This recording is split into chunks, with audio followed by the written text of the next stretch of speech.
Նախագահ Դոնալդ Թրամփը այս շաբաթ հաստատել է Ռուսաստանի և Ուկրաինայի միջև նախատեսվող 28 կետանոց խաղաղության ծրագիրը, որը մշակվել է Սպիտակ տան բարձրաստիճան պաշտոնյաների կողմից։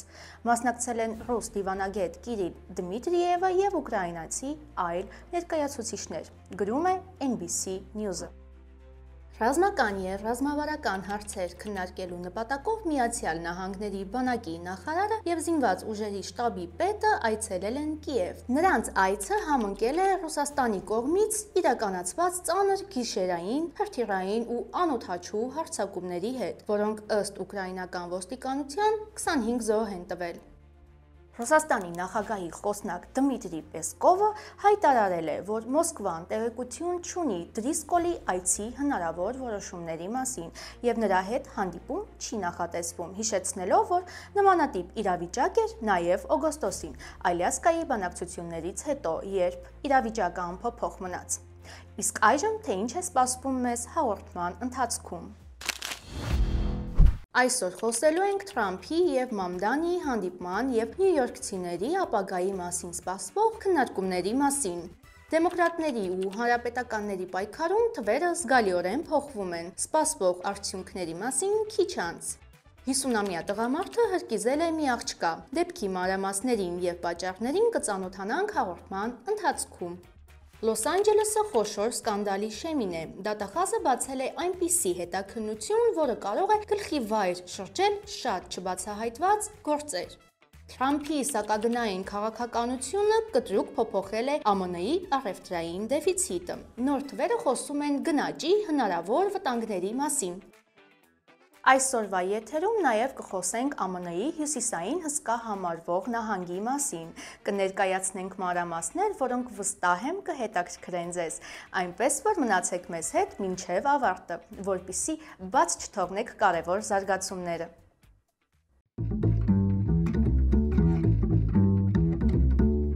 Բարև ձեզ, դուք միացել եք Glendale News-ին, ես Մանու Հարությունյանն եմ, ուրախ եմ, որ միացել եմ այս հետաքրքիր ու կարևոր նպատակի ծառայող նախագծին, ինչպես նաև ուրախ եմ, որ այսուհետ մեր թիմի հետ միասին ձեզ եմ ներկայացնելու Միացյալ Նահանգներում տեղի ունեցող հետաքրքիր զարգացումները։ Եթե ուզում եք լինել մշտապես տեղեկացված, ապա բաժանորդագրվեք մեր ալիքին, ձեր մեկնաբանություններն ու լայքերը շատ կարևոր են մեր նախագծի համար։ Դե ինչ, անցնենք այսօրվա թեմաներին։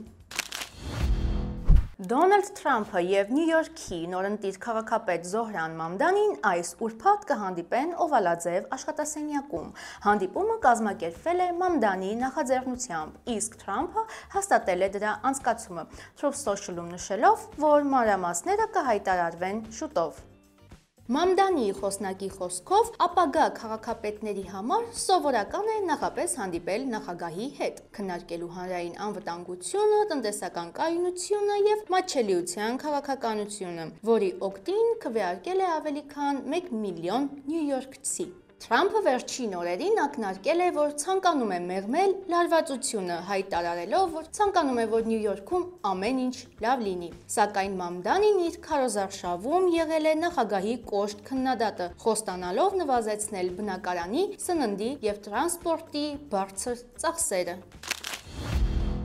Վերջերս անցկացվող հարցումները ցույց են տվել, որ տեսական ընտրության դեպքում ընտրողների 55%-ը կընտրեր դեմոկրատ թեկնածուի, իսկ 41%-ը հանրապետականի։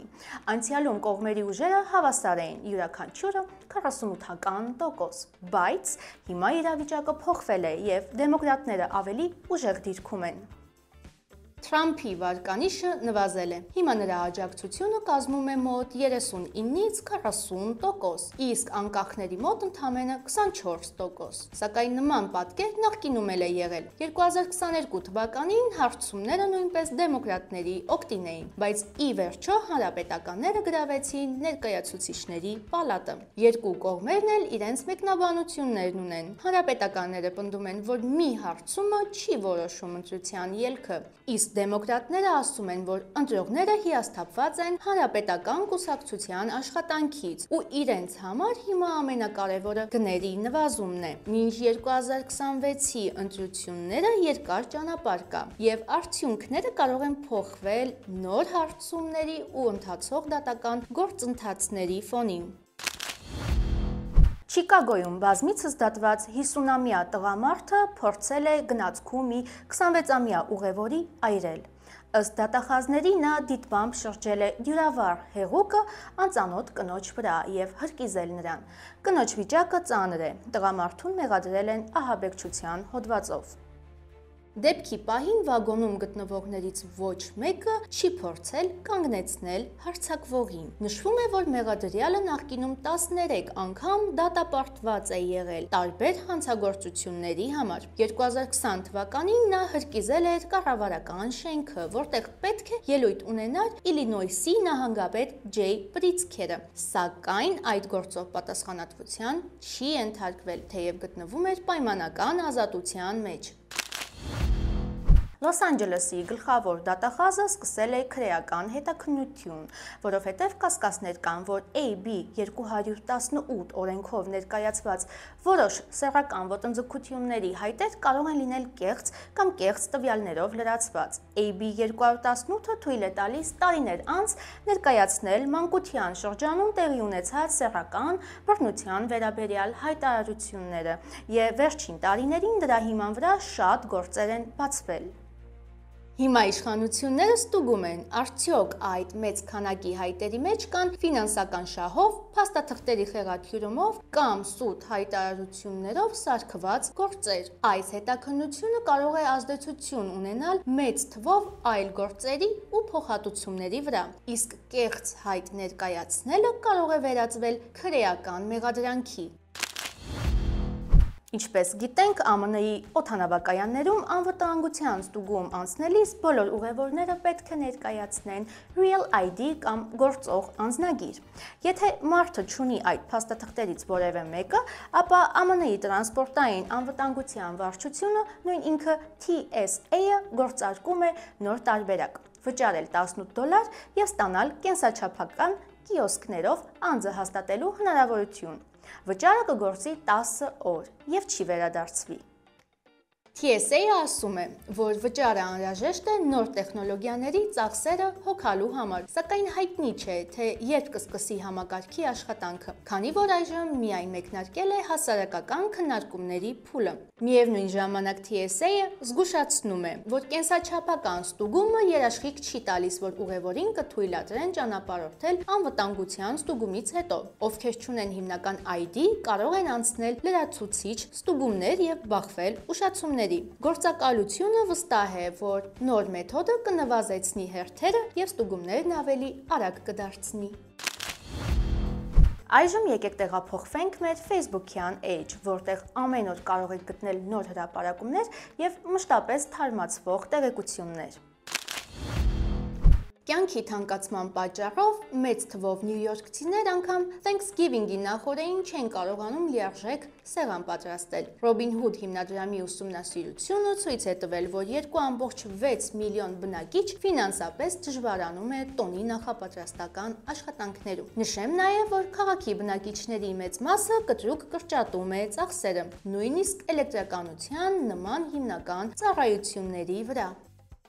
Ամերիկա անվանումով ոսկե զուգարանակոնքը աճուրդում վաճառվել է 12.1 միլիոն դոլարով։ Այն ստեղծել է իտալացի արվեստագետ Մաուրիցիո Կատելանը, որպես սարկաստիկ անդրադարձ հարստության եւ գերծախսերի թեմային։ Զուգարանակոնքը պատրաստված է 18 կարատանոց ոսկուց, կշռում է 101 կիլոգրամ եւ լիովին ֆունկցիոնալ է։ Washington Post-ը գրում է, որ 2018-ին Դոնալդ Թրամփը փորձել է Սպիտակ տան համար ստանալ Վան Գոգի կտավը, սակայն թանգարանը մերժել է, փոխարենը առաջարկելով հենց այս զուգարանակոնքը։ Սպիտակ տան պաշտոնական սոցցանցերը հրապարակել են տեսանյութ, որտեղ Դոնալդ Թրամփը Սաուդյան Արաբիայի թագաժառանգի այցի պատվին կազմակերպված ընթրիքից հետո քայլում է Կրիշտիանու Ռոնալդոյի հետ։ Տեսանյութը ստորագրված է երկու ամենամեծերը արտահայտությամբ։ Թրամփը նաև ցույց է տվել Ռոնալդոյին օվալաձև աշխատասենյակը։ Միչիգանում ապրող 67-ամյա Ջեյմս Դոնալդ Վանսը դատապարտվել է 2 տարվա ազատազրկման։ Սոցիալական ցանցերում Դոնալդ Թրամփին, նրա որդուն, Իլոն Մասկին եւ փոխնախագահ Ջեյ Դի Վանսին սպանությամբ սպառնալու համար։ Նա գրել էր, որ պատրաստվում է դուրս հանել նրանց քաղաքից դիապարկերով եւ հրապարակել էր ատրճանակի լուսանկար, գործիք մագայի դեմ մակագրությամբ։ Պաշտպանները պնդել են, որ Վանսը ունի լուրջ հոգեկան խնդիրներ եւ ամբողջ կյանքում չի կարողացել ինքնուրույն հոգալ իր կարիքները, սակայն դատարանը հրաժարվել է նրան պայմանական ազատում տալ։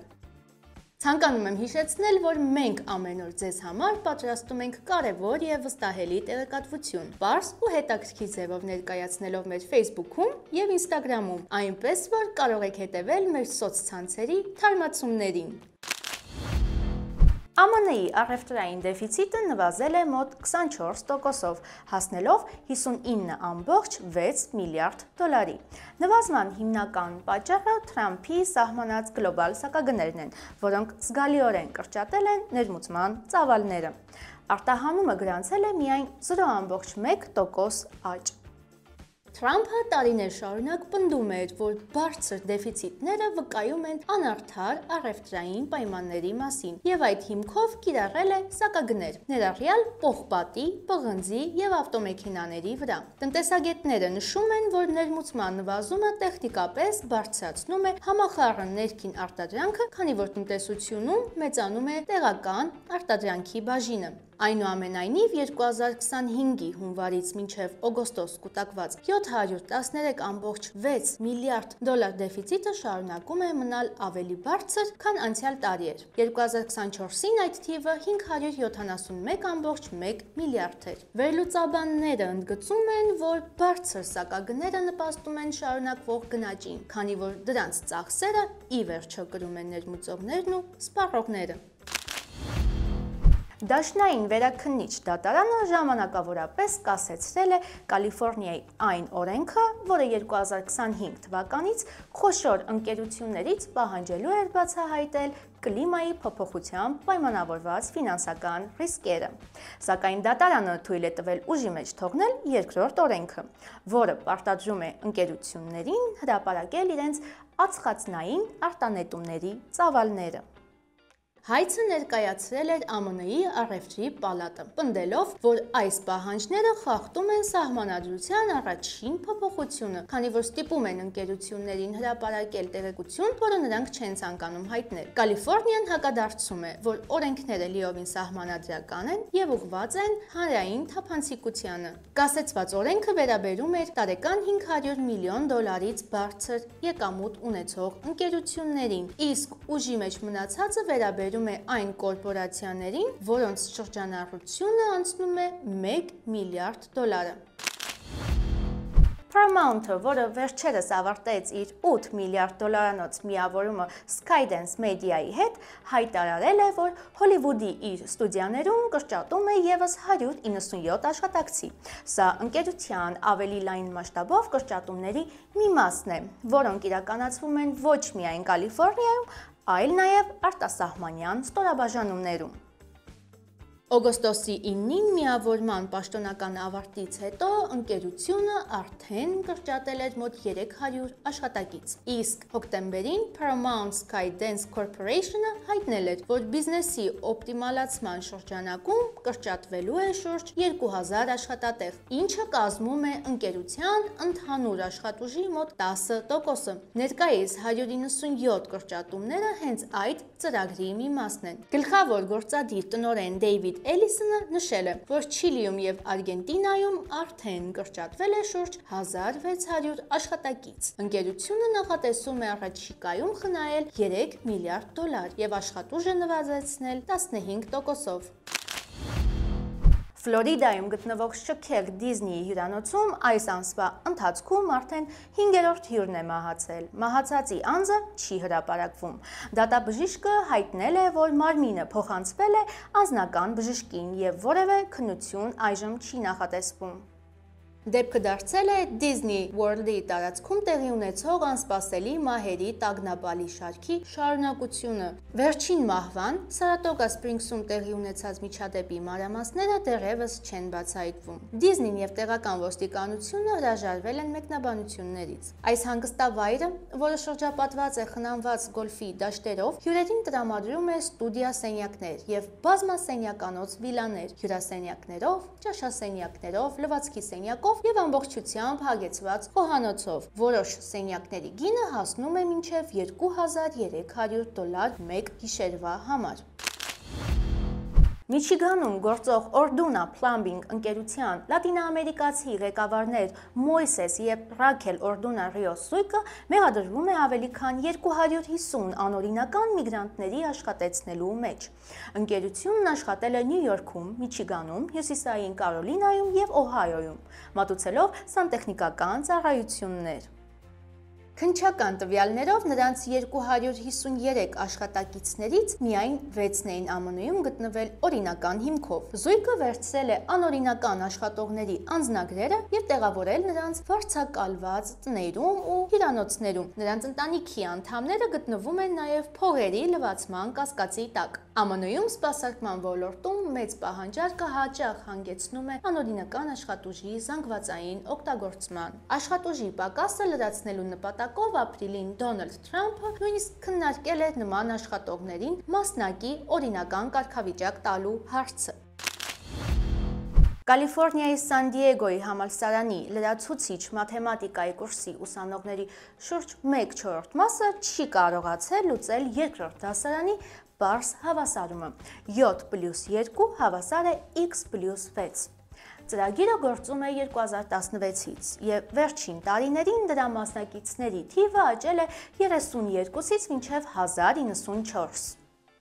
Մասնագետները սա կապում են համալսարանի 2020 թվականի որոշման հետ, երբ ընդունելության համար դադարեց պահանջվել SAT եւ ACT քննությունների արդյունքները, դրանք համարելով դիսկրիմինացնող։ Հիշեցնեմ, որ այս քննությունները ԱՄՆ-ի համալսարանների ընդունելության համար նախատեսված ստանդարտացված թեստեր են, որոնք ստուգում են դիմորդի լեզվական, մաթեմատիկական եւ ակադեմիական հմտությունները։ Արդյունքում ուսանողների 42% չի հաղթահարել նույնիսկ հիմնական դպրոցի մակարդակի խնդիրները։ Նշվում է, որ այս ուսանողների մեծ մասի դպրոցական գնահատականները բարձր են եղել, որից էլ հարցեր են ծագում դպրոցական գնահատման համակարգի իրական որակի վերաբերյալ։ Իսկ հիմա ժամանակն է տեղափոխվել Միացյալ Նահանգների ամենահզոր ու խորհրդավոր նահանգներից մեկը։ Այս անգամ պատմելու ենք այն վայրի մասին, որը հաճախ կոչվում է հյուսիսային հսկա, վայր, որտեղ ձմեռը գալիս է շատ շուտ, իսկ արևը երբեմն նույնիսկ չի ուզում մայր մտնել։ Խոսքը Ալյասկայի մասին է։ Ալյասկան ԱՄՆ-ի ամենամեծ եւ ամենահյուսիսային նահանգն է, ավելի քան 1.7 միլիոն քառակուսի կիլոմետր տարածքով։ Այն գրեթե կրկնակի մեծ է Թեքսասից, եւ եթե լիներ անկախ երկիր, իր չափերով կգերազանցեր մի քանի եվրոպական երկրների տարածքը միասին վերցրած։ Նույնիսկ եթե միասին գումարենք Ֆրանսիայի, Գերմանիայի, Իտալիայի եւ Մեծ Բրիտանիայի մակերեսները, դրանց ընդհանուր գումարը չի հասնի Ալյասկայի տարածքին։ Ալյասկան պաշտոնապես միացել է ԱՄՆ-ին 1959 թվականի հունվարի 3-ին, բայց նրա պատմությունը շատ ավելի վաղ է սկսել։ 1867 թվականին ԱՄՆ-ն գնել է Ալյասկան Ռուսաստանից ընդամենը $7.2 միլիոն, կամ մոտ 2 ցենտ 1 հեկտարի դիմաց։ Այն ժամանակ գործարքը շատերը ծաղրում էին անվանելով Սյուարտի հիմարություն։ Ինչու այդպես, որովհետև այդ ժամանակ ԱՄՆ-ի արտաքին գործերի նախարարը Ուիլյամ Սյուարտն էր եւ հենց նա որոշեց գնել այն։ Ամերիկացիները կարծում էին, որ նա գնել է անօգուտ, սառցե անապատ, սակայն տարիներ անց Ալյասկան դարձավ Ամերիկայի ամենաթանկարժեք գանձերից մեկը իր նավթի, գազի, ոսկու եւ ձկնային պաշարներով։ Նահանգի հյուսիսում ձգվում է հայտնի Տրանս-Ալյասկյան նավթամուղը, որն ունի ավելի քան 1200 կիլոմետր երկարություն եւ սնուցում է երկրի էներգետիկ պահանջների մի մասը։ Այնուամենայնիվ, Ալյասկայի իրական հարստությունը միայն նավթը չէ։ Նրա անտառները, լեռները և հսկայական սառցադաշտերը ձևավորում են ԱՄՆ-ի բնության ամենահմայիչ բնապատկերներից մեկը։ Ալյասկան նշանակալի է նաև նրանով, որ այնտեղ է գտնվում Հյուսիսային Ամերիկայի ամենաբարձր գագաթը՝ Դենալի լեռը, որի բարձրությունը հասնում է 6190 մետրի։ Դենալի ազգային պարկի տարածքում կարելի է հանդիպել սև և դարչնագույն արջերի, բիզոնների, եղնիկների, գայլերի, որոնք ազատ շրջում են լայնածավալ տարածքներում։ Ալյասկայի կլիման խստաշունչ է և հակասական։ Հյուսիսում ձմեռները երկար ու մութ են, երբեմն անգամ սառնամանիքով, իսկ հարավային ծովափնյա քաղաքներում եղանակը մեղմ է ու անձրևոտ։ Ամռանը արևը գրեթե մայր չի մտնում, ստեղծելով միջօրեական արևի երկիր երևույթը, իսկ ձմռանը որոշ շրջաններում մթությունը տևում է մինչև 20 ժամ։ Իմիջիայլոցը Ալյասկայի հյուսիսում երեկվա արևի մայրամուտից հետո արևը կրկին կծագի 2026 թվականի հունվարի 22-ին, և հենց այս ցրտաշունչ գիշերներին երկինքը լուսավորվում է կանաչ և մանուշակագույն շողերով։ Դա հյուսիսափայլն է, որը հրապուրում է հազարավոր զբոսաշրջիկների։ Նահանգում ապրում է մոտ 730 հազար մարդ, որոնց զգալի մասը բնիկ ժողովուրդներ են՝ ինուիտներ, յուպիկներ և այլ էթնիկ խմբեր, որոնք դարեր շարունակ պահպանել են իրենց լեզուները, երգերը և որսորդական ավանդույթները։ Նրանց մշակույթը Ալյասկայի հոգին է, կապող օղակը մարդու և բնության միջև։ Ալյասկան նաև հպարտանում է իր փոքր, բայց աշխույժ քաղաքներով։ Մայրաքաղաք Ջունոն հայտնի է ծովային գեղեցիկ տեսարաններով, իսկ Անքորիջը ժամանակակից կենտրոն է, որտեղ բնությունը և քաղաքակրթությունը ապրում են կողք կողքի։ Այստեղ կարելի է մեկ օրում զբաղվել ձկնորսությամբ, տեսնել արջերին իրենց բնական միջավայրում և բացահայտել Ալյասկայի վայրի բնության անկրկնելի լանդշաֆտները։ Այս ամենի շնորհիվ Ալյասկան ոչ միայն նավթի ու ձկնորսության կարևոր կենտրոն է, այլև Ամերիկայի վերջին սահմանը։ Վայր, որտեղ մարդը կարող է զգալ բնության ուժն ու վեհությունը, այն պահպանում է երկրի խոշորագույն բնական պաշարները, ունի հսկայական ազգային պարկերի համակարգ և ապահովում է ԱՄՆ-ի անմիջական ելքը դեպի Արկտիկա։ Մենք բարձր ենք գնահատում ձեր ակտիվությունը, կարդում ենք բոլորիդ նամակներն ու մեկնաբանությունները։ Մեզ աջակցելու համար պարզապես բաժանորդագրվեք մեր YouTube-յան ալիքին։ Եթե դեռ չեք հասցրել դիտել նախորդ թողարկումը, ապա կարող եք անցնել հենց այս հղումով։ Կհանդիպենք վաղը, ինչպես միշտ 5:30-ին։